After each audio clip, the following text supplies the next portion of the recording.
passage by Al Rabito, who was a scholar of religion, a black scholar of religion. He wrote a book called Slave Religion, and in it he says the following: one of the most durable and adaptable constituents of the enslaved African's culture, linking African past with American present, was his religion. It is important to realize, however, that in the Americas, the religions of Africa have not merely been preserved as static Africanisms or archaic retentions. The fact is they have continued to develop as living traditions, putting down new roots in new soil, bearing new fruit as unique hybrids of American origin. African styles of worship, forms of ritual, systems of belief, and fundamental perspectives have remained vital on this side of the Atlantic. Not because they were preserved in a pure orthodoxy, but because they were transformed. Adaptability based on respect for spiritual power, wherever it originated, accounted for the openness of African religions to syncretism with other religious traditions, and for the continuity of a distinctly African religious consciousness. At least in some areas of the Americas, the gods of Africa continue to live in exile. Now, the reason why I'm sharing this with you is to draw attention to the fact that people had to make the best of the circumstances that they were presented with. And so the forms of worship that we rely upon in order to praise Allah subhanahu wa ta'ala had to be altered in certain cases in the context of enslavement. So for example, when we are about to fast for Ramadan, mashallah, let's make dua that we meet Ramadan successfully and finish it successfully, inshallah. But this is not very likely, very much to be, would be very much challenging to do when one is enslaved, and I'll talk a little bit about that. But the other reason why I wanted to think about this, or I wanted to draw our attention to this, is because I want us to imagine what it would mean for you to be taken from your home, taken from your family, separated from everything that you own and know and love, and what would you be left with, right? One of the things that you hopefully would be left with is your faith, your trust and reliance on Allah subhanahu wa ta'ala. And this is a very real dilemma that Muslims who were enslaved in this context had to deal with, right? Before we talk about the belief of and worship and faith of enslaved African Muslims, one of the things that it's important for us to think about is the belief system that they had to negotiate that contributed to their enslavement, or exacerbated the challenges of everyday life as an enslaved person, right, in this space, in the broader Americas, but certainly throughout the, around the Atlantic. And that belief system has to do with the idea, the lie, that people of African descent are somehow inferior and somehow inherently enslavable, right? We understand this to be connected to the idea of racism, right? Global white supremacy, et cetera, right? And so one of the things that all enslaved people in the context of the transatlantic slave trade had to contend with was this idea of a kind of white man's burden, right? A European civilizational project that wrote black-skinned Africans out of the world of humanity in many ways, right? And the idea was that through labor, Europeans claimed to be able to teach Africans proper Christian mores and industriousness. Africans were thought of as and represented in popular and academic print media alike as childlike, undeveloped creatures, savages, right? But one of the other things that sort of bolsters this, this narrative, right, this kind of, we can think of this as a kind of epistemic or ideological violence, is this notion of the Hamitic curse, right, that informs a racist configuration of Christian belief, right, as enacted by and through what we can think of as the white church, right? And so this is an idea that a particular misreading of biblical scripture that contributes to this narrative that African people or people of African descent, black-skinned Africans in particular, are somehow cursed by God, right? And so I'm not going to go through that too much with you, but most of you, I think all of you, are familiar with this idea of the transatlantic slave trade, right? That history. I don't feel like I should have to go through that if we know what that is, right? Raise your hand if you've never heard of this term, the transatlantic slave trade. You've heard of that? Have not heard of it? Okay. Yes, you have. All right. Okay. So anyway, so the transatlantic slave trade is the idea that there's a circulation at work, right, where people of African descent are taken from the continent, are extracted from the continent in order to labor on plantations in the Americas, but also on the continent itself. That's something a lot of people don't actually know, and as well as certain places in Europe, right? And when I say the Americas, I'm talking about North America, I'm talking about South America, I'm talking about the Caribbean, right? And so enslaved people, by the way, we don't use the term slaves, we use the term enslaved people, right? Because they didn't identify as slaves, they identified as people. They were people who were enslaved, right? That's just an aside. So enslaved people were forced to labor on plantations in order to harvest raw materials that then were taken to other places throughout the Atlantic, such as Europe, in order to manufacture those goods. Those manufactured goods were then transported to other parts of the sort of colonial enterprise, the Atlantic, and hence you have this idea of the triangle trade, right? Of which people of African descent were a part because they were considered property, right? That's one of the important components. One of the evils of enslavement is the dehumanization of human beings and rendering them into property.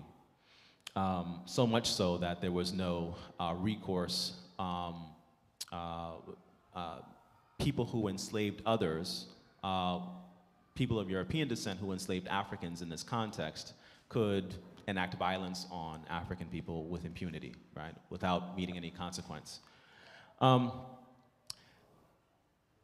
And so just to sort of give you an idea of how in the past some scholars have dealt with this, right? So there's a book written in 1982 by Orlando Patterson called Slavery and Social Death, and essentially what he argues is that because of the relations between enslavers and enslaved people, right, what effectively happened is that enslaved people were considered not human, right? That there was a kind of social death that was experienced by enslaved people. In other contexts around the globe, and historically speaking, people who were in varying kinds of servitude still had some kind of function in society or were considered people in some way, right?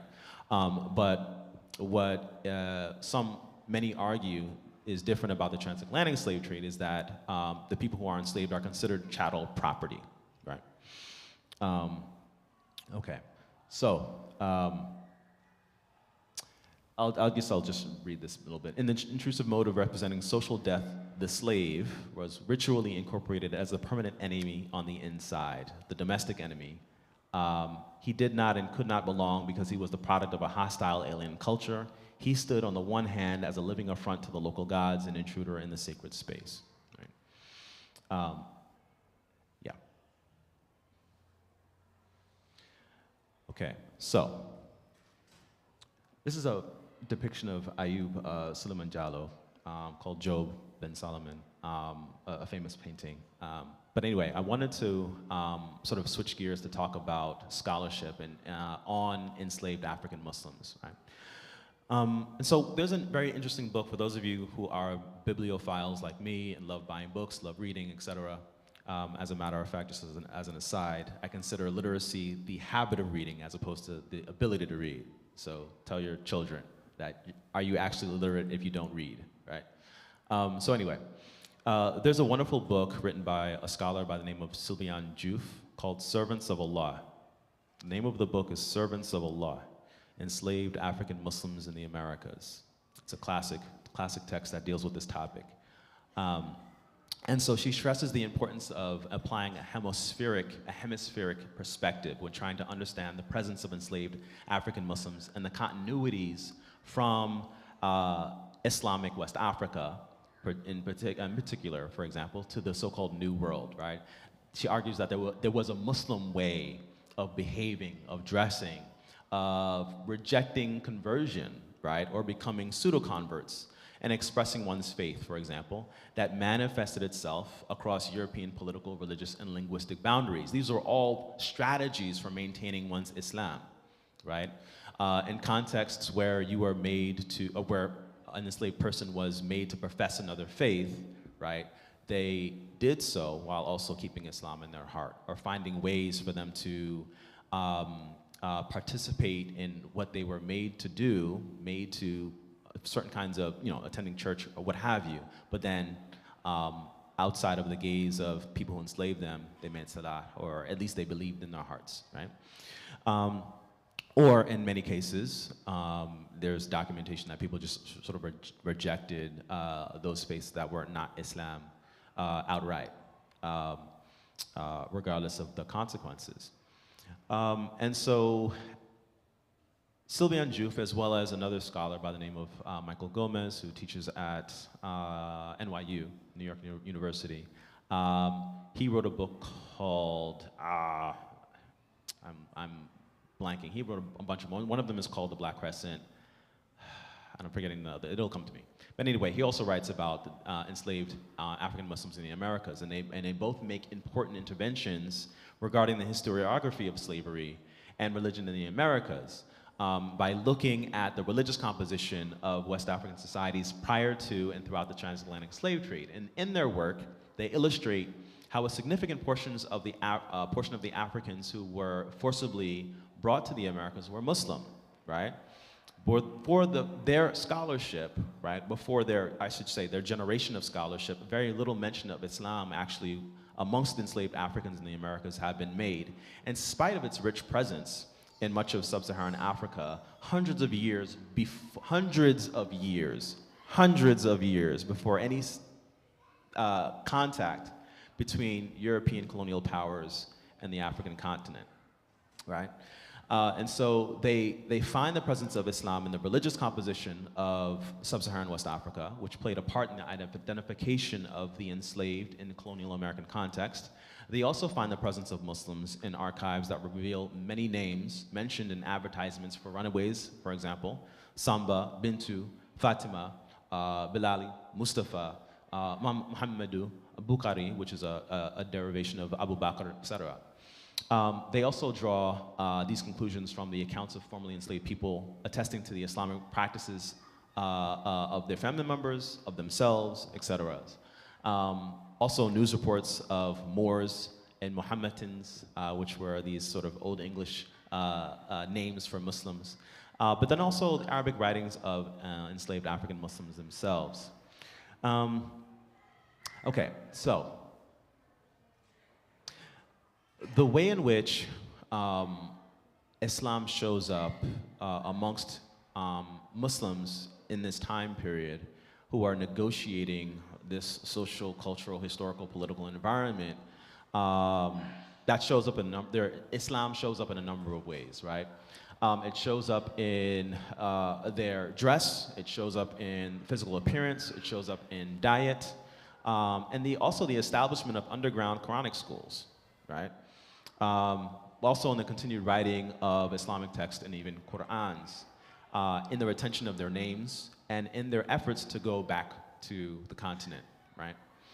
All right, so at the time of her publication, for example, Sylvia and Youssef wonders why in the United States, where slavery has been so deeply studied, the presence of Muslims in that history had been so recently included in the past few decades, right, in terms of scholarly interest, right, in spite of the clear knowledge of a Muslim presence. And she finds that this is due to a certain kind of Orientalism, which is a way of a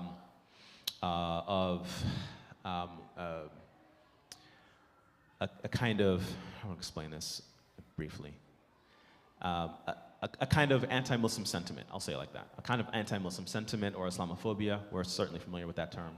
But also an over-determining focus on the role of Christianity, or better yet, so-called traditional African religions amongst enslaved Africans, right? Enslaved Africans, certainly, many of them practice what we can think of as traditional African religions, or African traditional religions. Some of them were Christian. Many of them were also Muslim, right? And this is an undeniable fact. All right.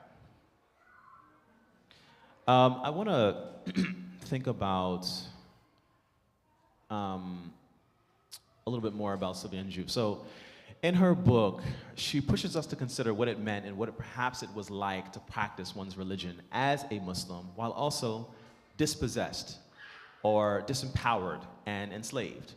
For most, this meant being stripped of any and all autonomy. Let's understand that outright, right? That if one was enslaved in the context of this country, right, one did not have any autonomy. You did not have any, what we think of as sovereignty, right? You didn't have any choice over what you did with your body and when, right? Particularly with regard to the ability to choose what to do with one's own body and when to do it, again. And so she, and I really encourage you to get that book if you can, because she walks through, in her second chapter, she walks through the 5 pillars of Islam and how that sort of takes shape in the context of the sort of New World context amongst people who were enslaved. She first talks about the Shahada, right? She says that in the Americas, the Shahada, or the Shahadatain, manifested itself in 3 ways, right? One, through the affirmation of Africans' faith in Allah and His Prophet Muhammad, sallallahu alaihi wasallam, or the rejection of conversion to Catholicism or Protestantism, and when necessary, pseudo-conversion, right? And what I mean by that is pretending to be a Christian when you were made to do so by an enslaver, but while at the same time, and I mentioned this before, while still maintaining your Islam in secret. And then she goes into talking about thinking about like the maintenance of faith and what that means. And so she says, to affirm one's faith is also to refuse to change it, right? So we should, and I think must think about this as a radical act in the context of enslavement, particularly for Muslims, right? Who were African in the Americas, right? And then she takes us to the Salah, right? There were many instances in which Muslims who were in this environment were documented as having prayed, documenting as conducting their Salah, right? At particular points of the day, obviously, right? But obviously, if one is denied the ability to determine what to do with your body and when, in many cases, this becomes difficult, right? She then talks about fasting, and then we can sort of make the assumption that for people who were enslaved, many whose diets were scarce or they were under-resourced, fasting becomes challenging, right? With regard to the zakat, if you are made to labor and are not paid for it, obviously this becomes something that is rendered irrelevant in the context of enslavement. And then the Hajj, obviously, is not something that was done. But there are people who were enslaved, who are Muslim, who are noted as having made Hajj, either before they were enslaved or after they achieved their emancipation, returned back to Africa, and then are able to make Hajj, right? And so the tenets of Islam, right, what we think of as the pillars, right, become altered or forced to evolve in the socio-political context of enslavement in the antebellum South. Now, what's also interesting is Michael Gomez, kind of going back to him, he writes a book called Exchanging Their Country Marks, which is a book about the ways that enslaved Africans have to negotiate this social, political, cultural environment of enslavement, right? I'm using the term African, right, to describe people from what we think of as the continent, or what we understand to be as the continent of Africa. But Africa is not something that existed in that time period, right? I'm not saying that the geographic landmass wasn't there. That's not what I'm saying. What I'm saying is what we call, the continent that we call Africa is unthinkable. Not thinkable in the way that we use it today, right? We think of this continent as being composed of a number of 54 nation states, such as Morocco, Egypt, Libya, South Africa, Sudan, et cetera, et cetera, et cetera, right? Senegal, right? But these are not these nation states didn't exist in that time period, right? How people identified was according to their ethnic group, right? So either they were Fulani, or they were Bambara, or they were Ewe, or Hausa, or Wolof, Serer, Puralar, etc., right? And so one of the things one of the arguments that Michael Gomez makes is that in the context of enslavement, these ethnic identities necessarily have to fall away. And people have to sort of renegotiate how they decide to come together. And so he says the following, that I think is very interesting. He says, he argues that the nature of the Islamic faith in West Africa was such that upon transfer to North America, it tended to transcend the specific ethnicities of its followers. The specific ethnicities, Muslims in America, whether Fulbe or Mandinka or Hausa, had the capacity to relate to one another and to the non-Muslim world as Muslims. Now check this, he says, it is therefore appropriate to consider the Muslim community within the overall context of ethnicity as constituting a primary means of identification prior to the creation of an African American identity. I'm going to read that again. It is therefore appropriate to consider the Muslim community within the overall context of ethnicity as constituting a primary means of identification prior to the creation of an African American identity. So before people of African descent started to identify collectively as African Americans, which there's no such thing as an African American before 1865, mind you, because obviously people of African descent were not considered Americans, and effectively still aren't. We would make that assumption, that argument. People identified as Muslim, right? And that becomes the primary means of solidarity, right? So somebody who was Bambara and somebody who was Hausa contained in the same situation, on the same plantation, they're both being Muslim provides them a means of solidarity. They find community with each other, not based on their difference, but based on their collective faith, right? I should also say that, and I alluded to this earlier, this notion of underground Quranic schools.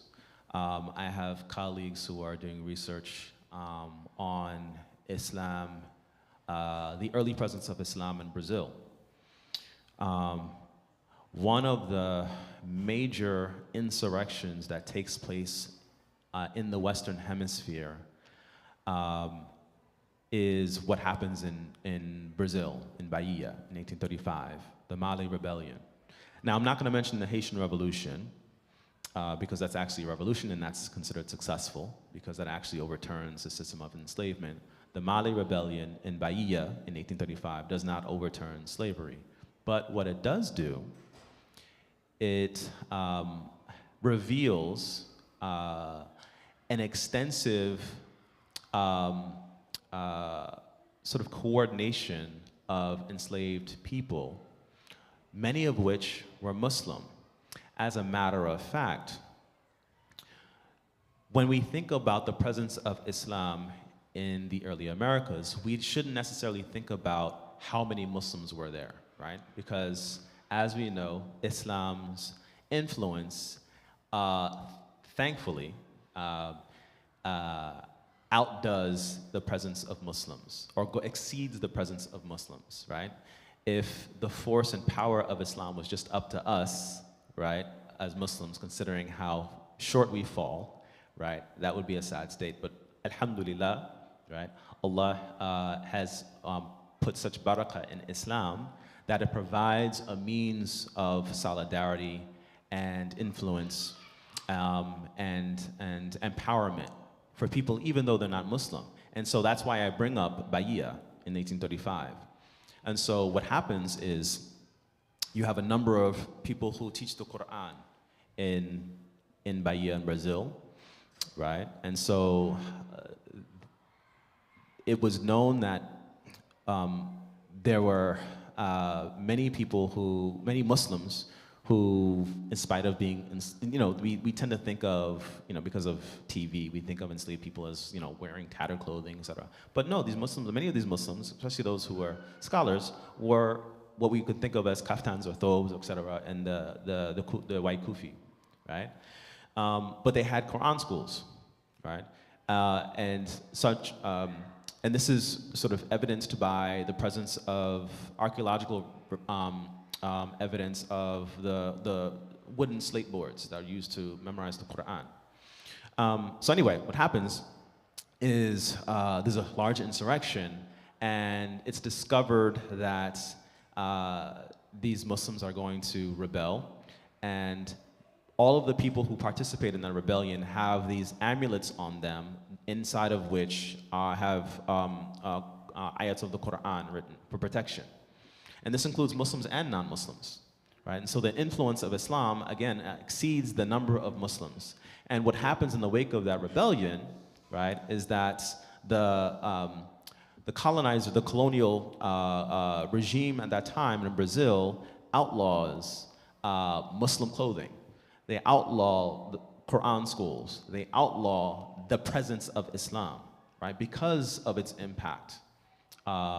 Because of its liberational impact on the enslaved population now. So anyway, okay, so one of the other things that Michael Gomez asserts is that he finds that this presence of Islam amongst enslaved Africans is found, and number one, in the fact that their numbers were significant, probably reaching into the thousands, many thousands actually.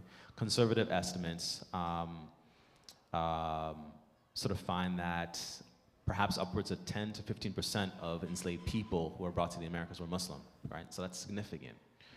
Also, Muslims made genuine and persistent efforts to observe their religion, and even though the continuation of their faith took place primarily within their own families, in some cases they may have brought other enslaved people who were not relatives to Islam.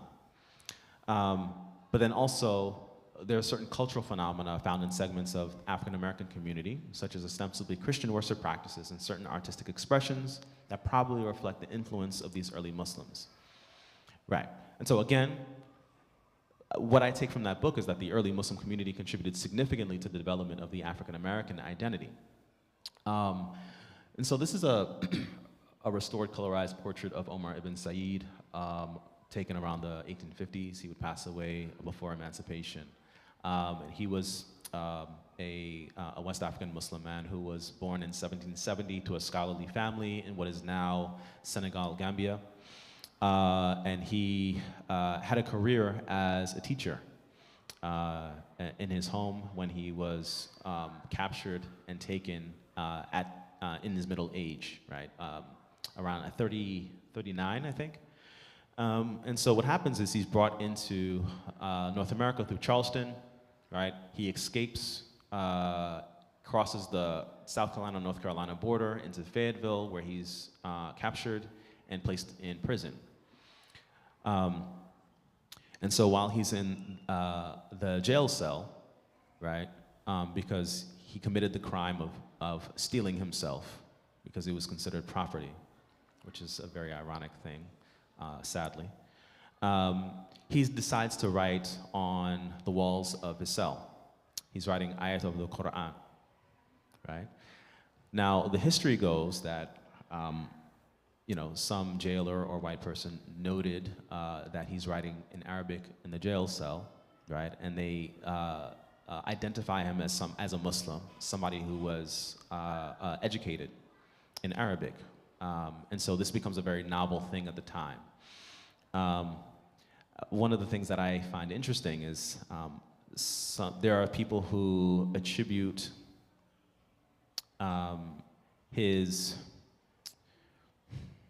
what happens after that to the fact that he could write in Arabic.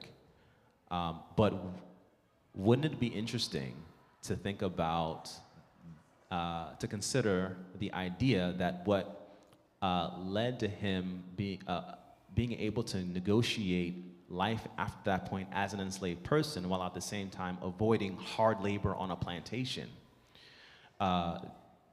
that being due to the ayat of the Quran, those dua that he wrote on the prison cell. Something to think about, the power of the Quran. And so at that point, ownership of Omar IBN Saeed is transferred to a man by the name of Jim Owen. By the way, his brother, John Owen, would become one of the early governors of the state of North Carolina. He is seen as this sort of novel character, right? One of the names that is ascribed to him is Uncle Moreau, right? And so because of the fact that he is able to read, write in Arabic, and has a sort of an understanding of the Quran, he is basically treated better than some of his enslaved counterparts. And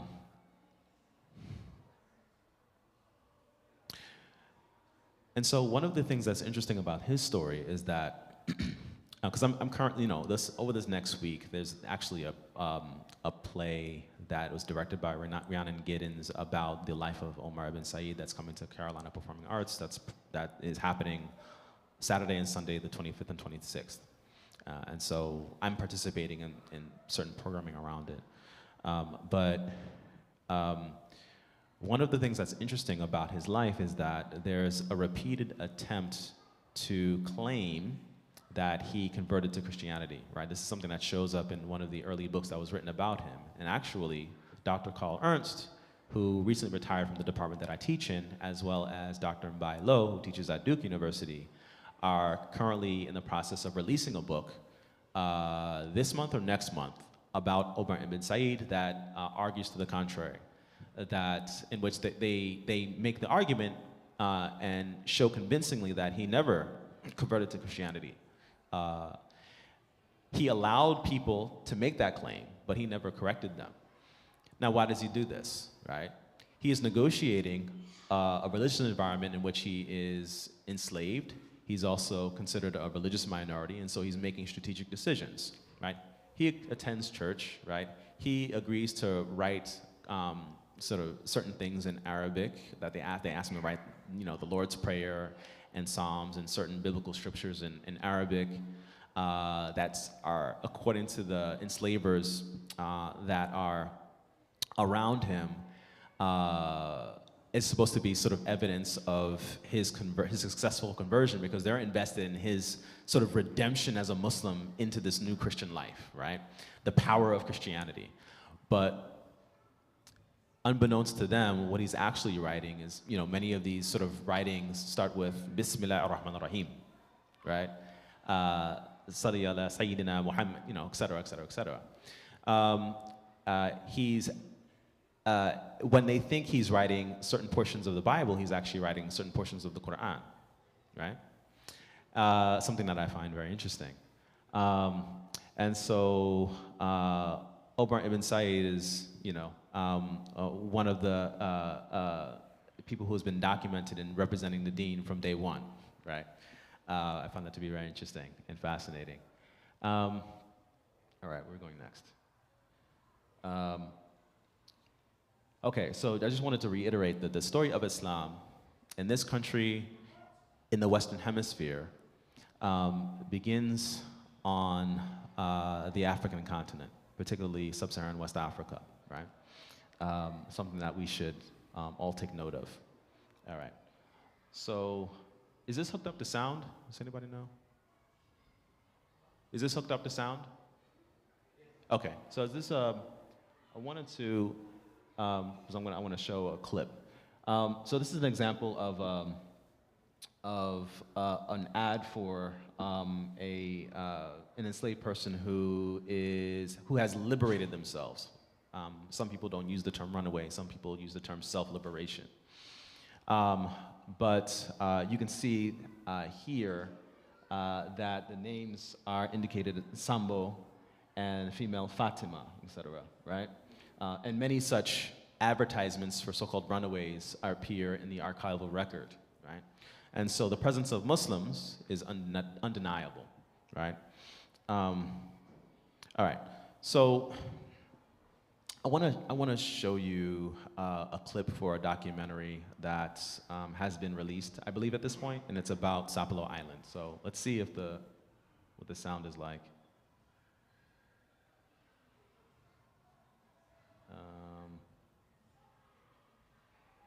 Yep, nope, it's not working. Hold on. Is the sound? It might be my laptop. Yeah, my laptop is. Yeah, there's my laptop.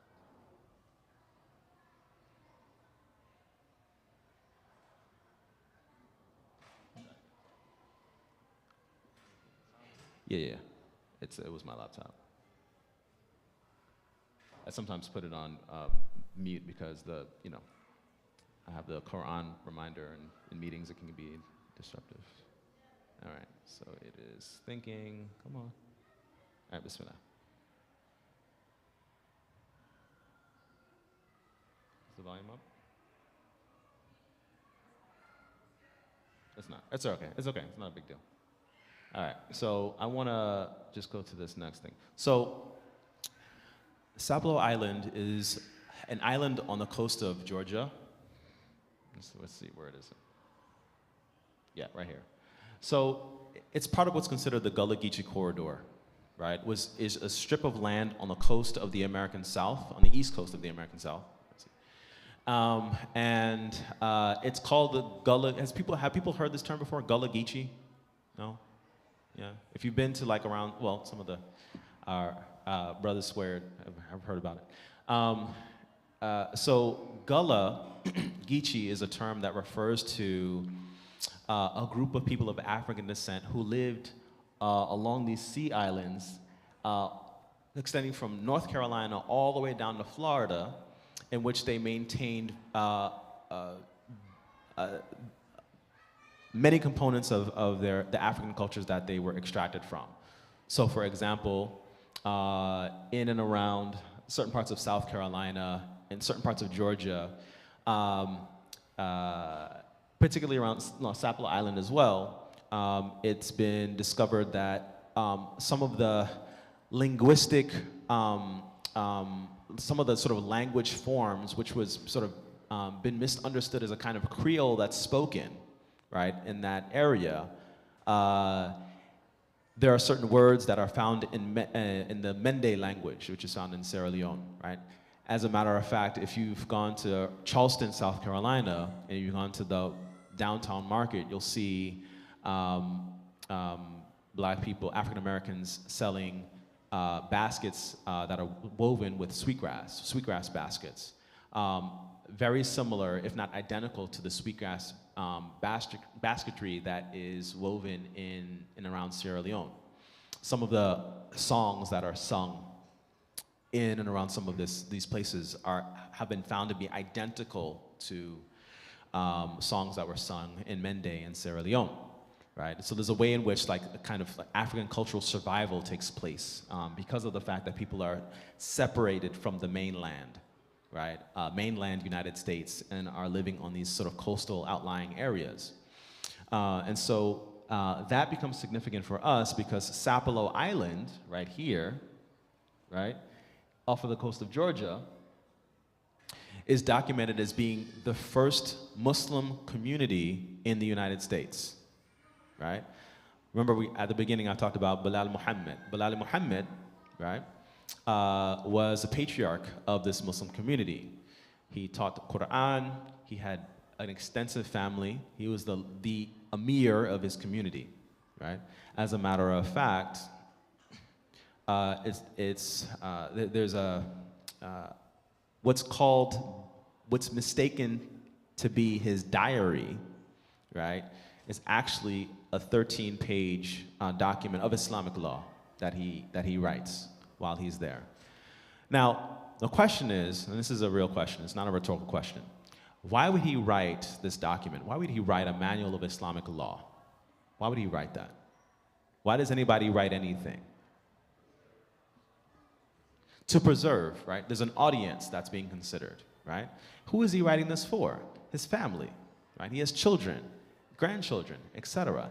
And so the idea is that he wants to teach, he teaches his family Islam, right?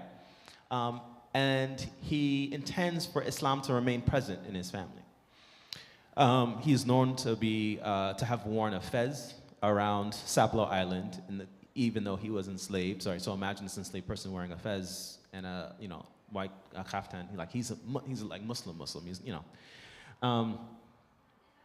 and he was a scholar, right? As a matter of fact, and this is where we go back to this, the presence of Islam that exceeds Muslims, right? There's oh, thank you so much. I just need one, it's fine. Bismillah. Okay, thank you. There is a Christian church on the island of Sapelo that is faced, in which they pray east. And the logic is that they pray eastward because the devil is in the other corner. In certain parts of the South, there are many people who are buried in the way that Muslims are buried, right? On their side, etc. There's even a church, I hear, in which one of the pews in the balcony, there's an is it Bismillah ar-Rahman ar-Rahim? Either Bismillah ar-Rahman ar-Rahim or some ayat of the Quran is etched into the back of the pew, right? And so there are people who are in these communities that are Muslim, right? At least in some form or fashion, the presence of Islam is very much there, right? Okay.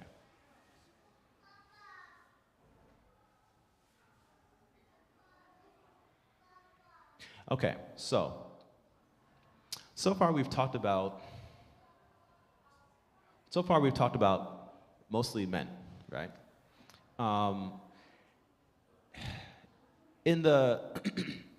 It is mostly men that wind up leaving writings.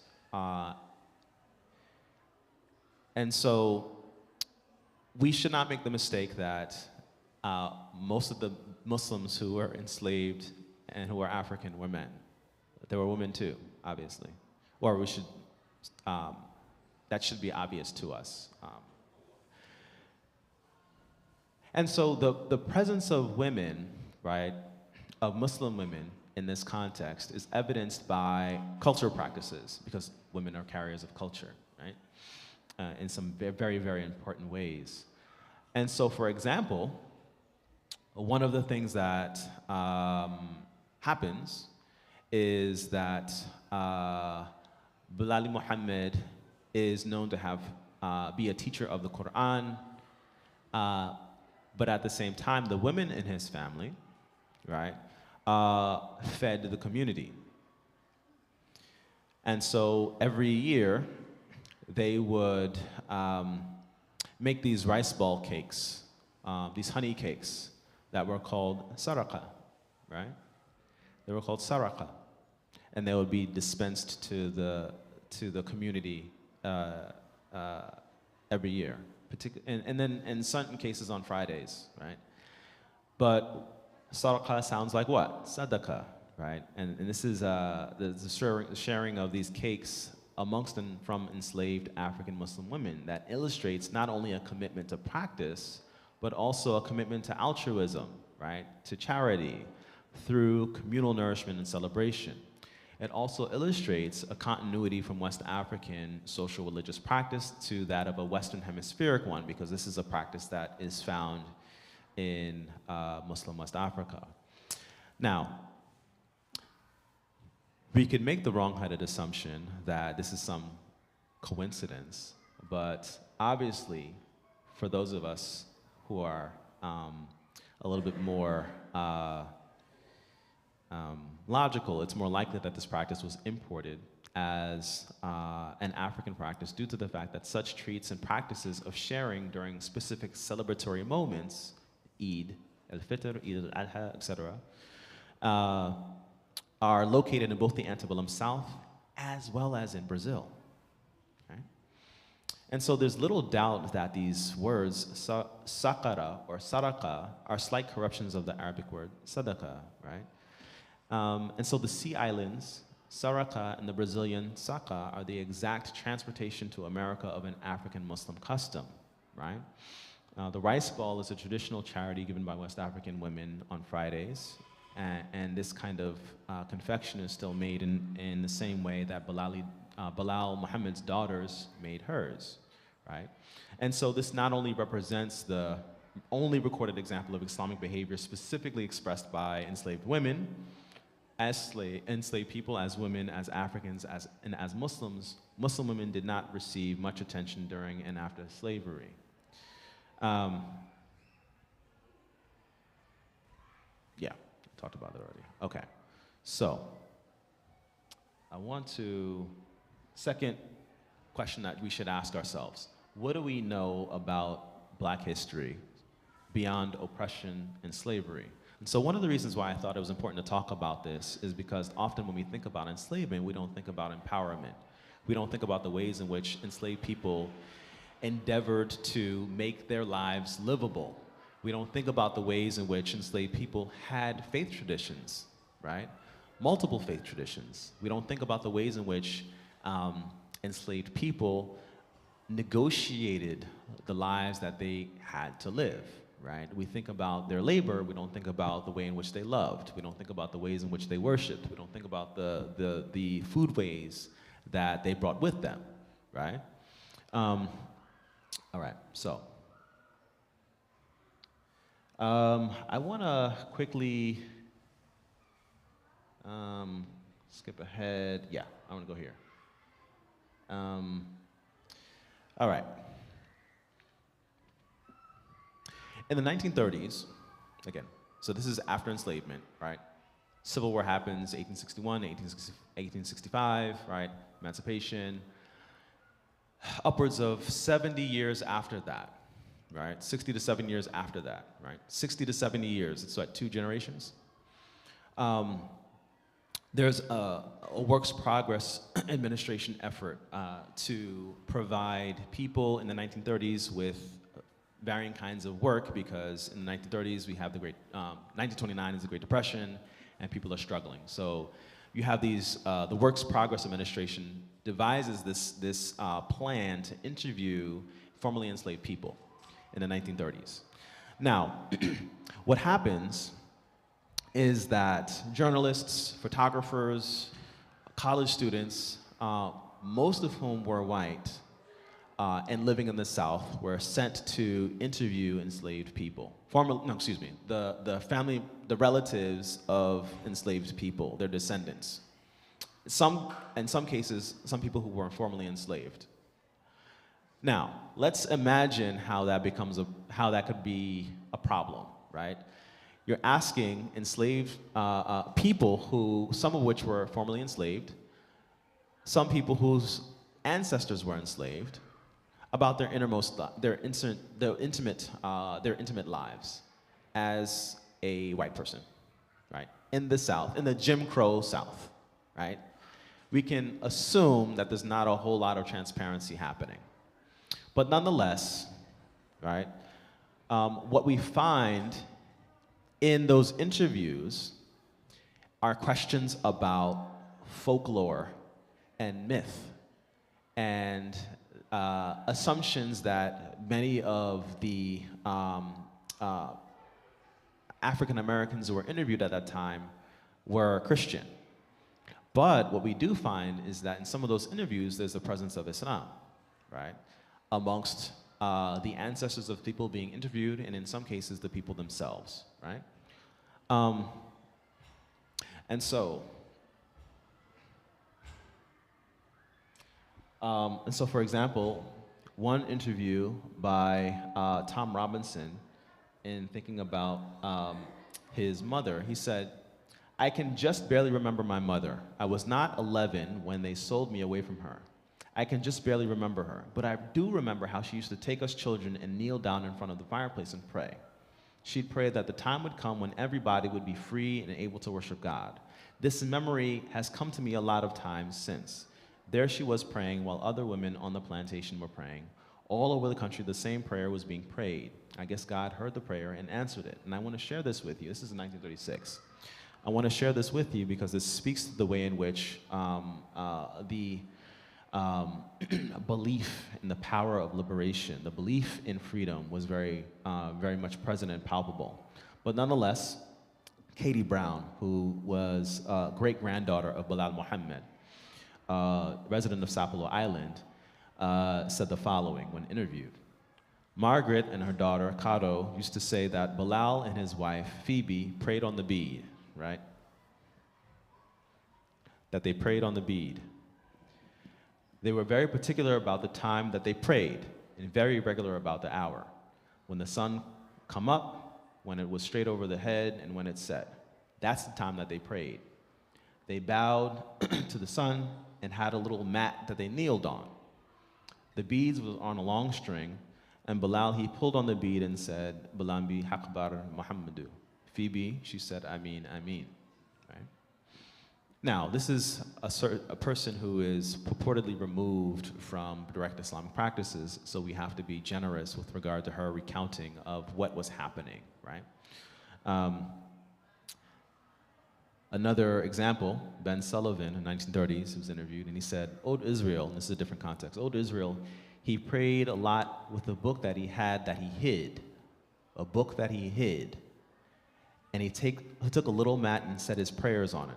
He prayed when the sun went up and when the sun went down, and he always tied up his head with a white cloth, and he seemed to keep a lot of cloth on hand, right? Let me ask you a question. What do you think this book was that he hid? Huh? The Quran, right? Why did he hide it? Huh? Might take it, but anytime you hide something, it's something that's precious to you, right? Right? Maybe. But we also, here's the second question. Where do you think he got the book? Huh?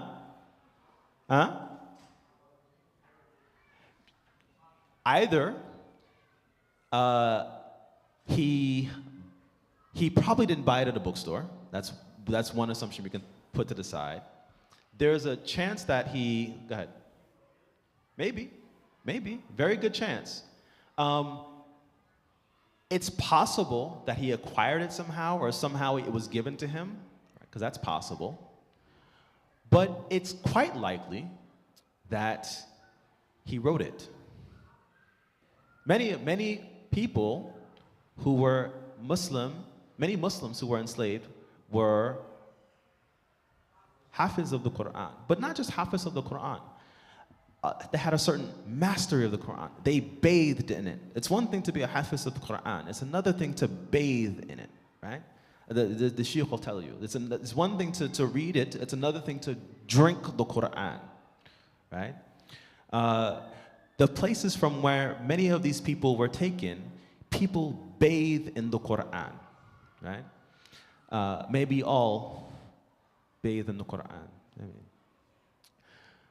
And so we can't say, from this we can't necessarily make the assumption that it might be the Quran in its entirety, it might be a portion of the Quran, right? But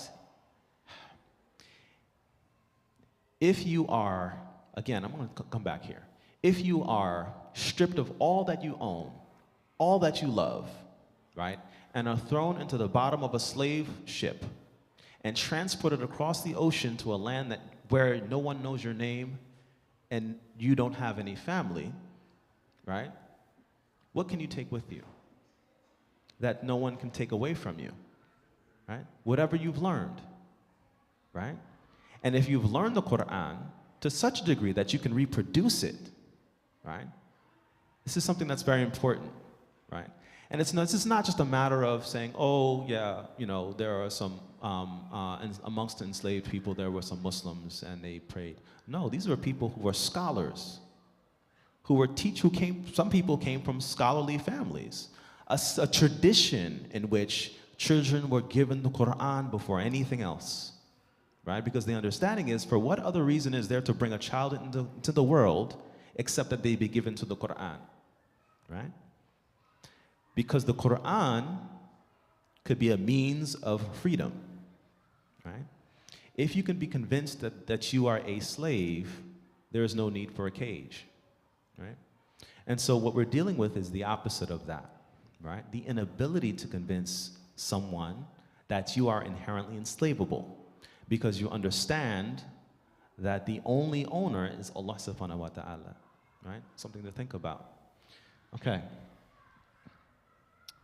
So this is a picture of Katie Brown. And what's interesting, and actually I have a friend, a mentor, and colleague, his name is Rudolph Bilal Ware. He wrote a book, another book you should buy. It's called The Walking Quran. It's a history of Quran education in Islamic West Africa. Very excellent book. And in the book, he makes I can't help but to talk about his book, it's wonderful. He makes the argument that there's a culture of teaching the Quran that necessitates knowledge as being embodied. That true knowledge, the difference between knowledge and information is, and I always say this, so my students, whenever they hear me, they get tired of me saying it. There's a difference between knowledge and information. Information you get from books. Knowledge you get from people. And that the Quran is something that was transmitted from chest to chest. And this is understood to be the tradition, right?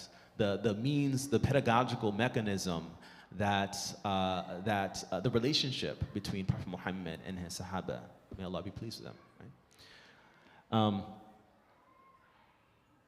And so he raised this question. He says he finds it, when he thinks about these interviews, he finds it interesting that they always talk about Muslimness in the third person, right? But they don't ever identify themselves as having been Muslim. And it could be because either A, they weren't Muslim, or if they're being interviewed by someone that they can't trust, i.e. a white person in the Jim Crow South, why would they talk about their faith? Why would they out themselves as not being Christian, right? Why would they reveal anything about their innermost desires, their intimate lives, their faith practice, especially when the assumption is that people of African descent were somehow backward and childlike, right? As a matter of fact, there were African-American interviewers, such as students from Fisk University, right, which is a historically black college, who asked people who were formerly enslaved or their descendants about a number of things, including their religious practices. But the administrators of this sort of interview process dismissed many of those interviews that were conducted by African Americans to African Americans, because the assumption was that the interviewers couldn't be objective somehow, but somehow believed that in those cases, in many cases, people who were being interviewed who were formerly enslaved, in many cases they were being interviewed by family members of the people who enslaved them. So how are they going to ask questions about, so how's life going, right? What was your time like when you were enslaved, right?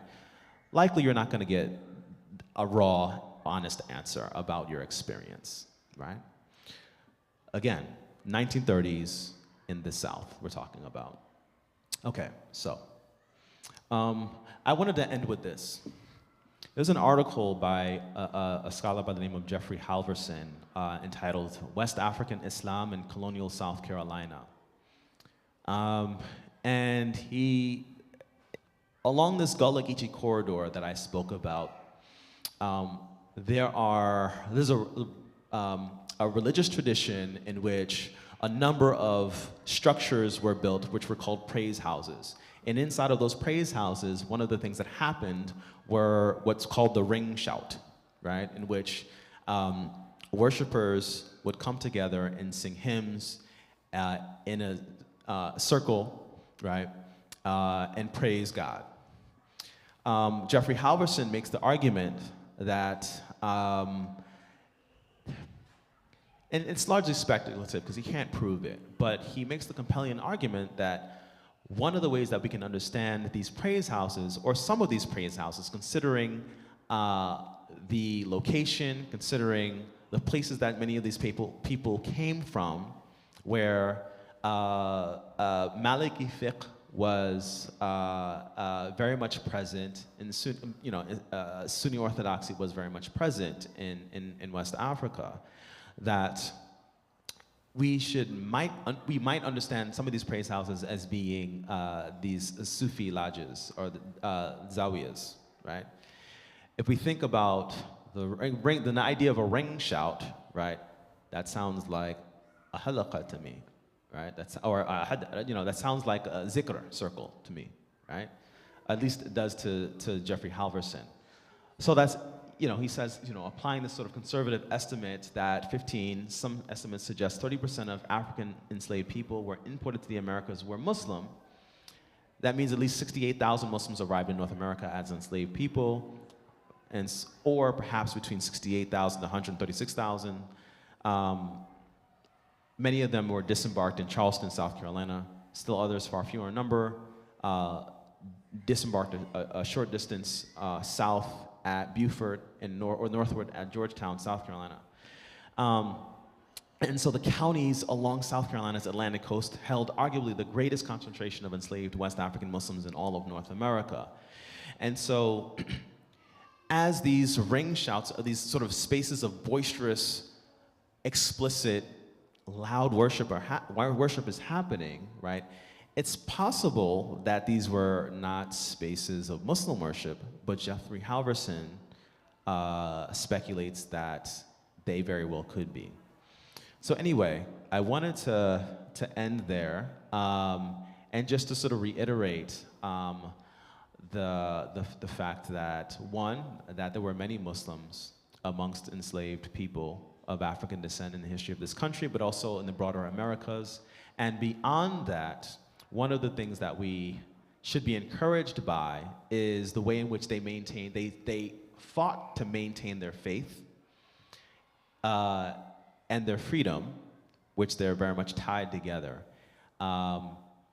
in order to think about the things that we have to negotiate, the ways in which we should be encouraged to be unapologetically Muslim, right? Unashamedly Muslim, and because this is a problem that many young folk have, right? So this is something that I'm concerned about, right? It's important for us to be explicitly Muslim and out loud and open about who we are as Muslims, because we can't call people to the deen if we are ashamed to be Muslim. So anyway, that's an aside. Thank you for listening. Do we have time for questions? Do people have questions? Inshallah. Yeah. Alaikum salam.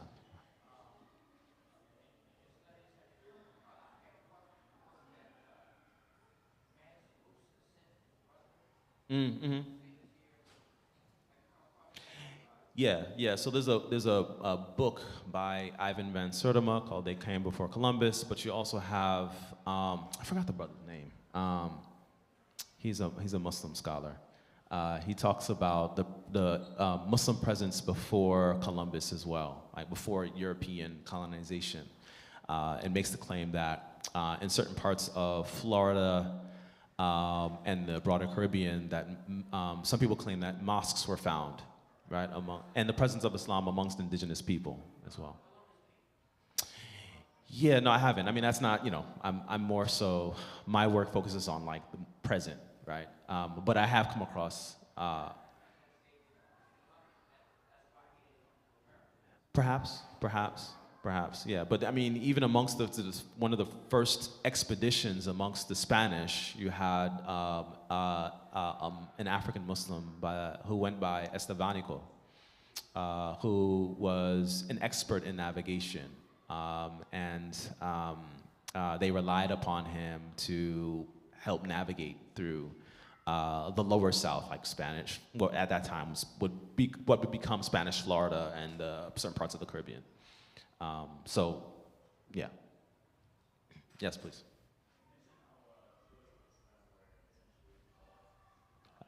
Uh-huh.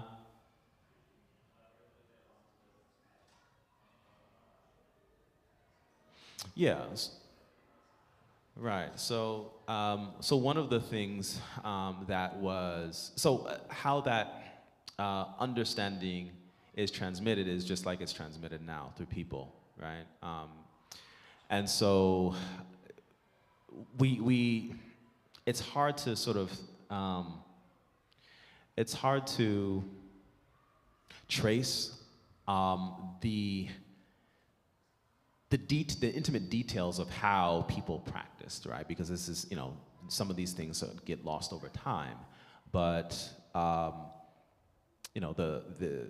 in that time period where there was no such